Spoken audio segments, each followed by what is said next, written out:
Vitet e fundit, kryesisht 3-4 vitet e fundit, kanë qenë edhe bumi turistik në Shqipëri. Kjo ka bërë që çmimet në Bregdet sigurisht të rriten, por kjo ka dy anë medalje, po themi. Shumë të huaj që po zgjedhin jo vetëm të kalojnë pushimet në Shqipëri, por edhe të blejnë një apartament apo një rezidencë.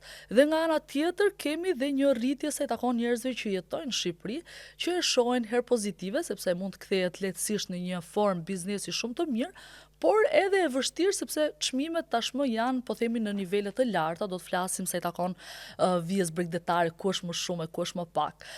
Do të pyes Joni, po themi, cili ka qenë ndryshimi më i madh sa i takon vijës bregdetare tek çmimet. Do të flasim dhe për cilësinë, do të flasim dhe për format që zgjedhin shqiptarët dhe të huajt për të blerë një banesë apo një apartament. Por cili ka qenë momenti që mori atë kthesën e rritjes së turizmit dhe cilat janë çmimet më të frikshme, nëse do më lejosh të them kështu, sa i takon Bregdetit. Shiko Denata, siç e the ti fiks 3-4 vjet, ne na ndajnë nga dy gjëra. Rritja e çmimeve që shkon paralelisht dhe me fillimin e pandemisë.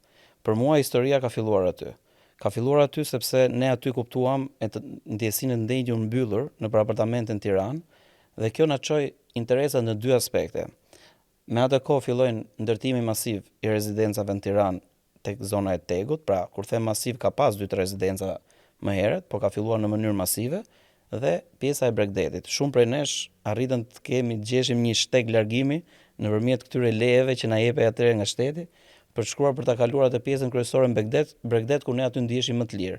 Kishim detin, kishim dhe atë kohën e bukur, nëse e mban mend që në muajin mars që u mbyll, ka qenë koha, nuk e di, gati 27-28 gradë dhe fillum duke shiu më shumë këtë. Ky është një aspekt që interesi i tregut shqiptar, në atë kohë ishim vetëm të tregut shqiptar, filloi të shfaqen dy aspekte, pra pjesa e rezidencave në Tiranë, vilat dhe rezidencat e banimit në pjesën e jugut të Shqipërisë apo gjithë Bregdetin, po themi.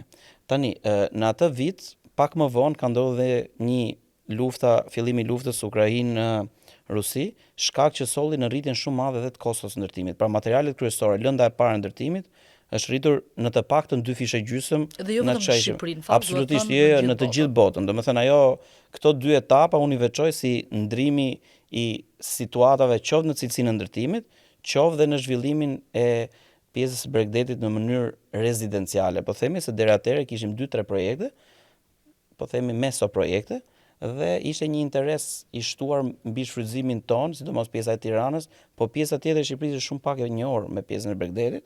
Aty u shtu dhe interesi i vendeve të rajonit, sidomos bashkëkombësave tonë shqiptarë të Kosovës, dhe kështu vazhdon historia duke ecë, pra ajo është piknisja, pjesa e pandemisë.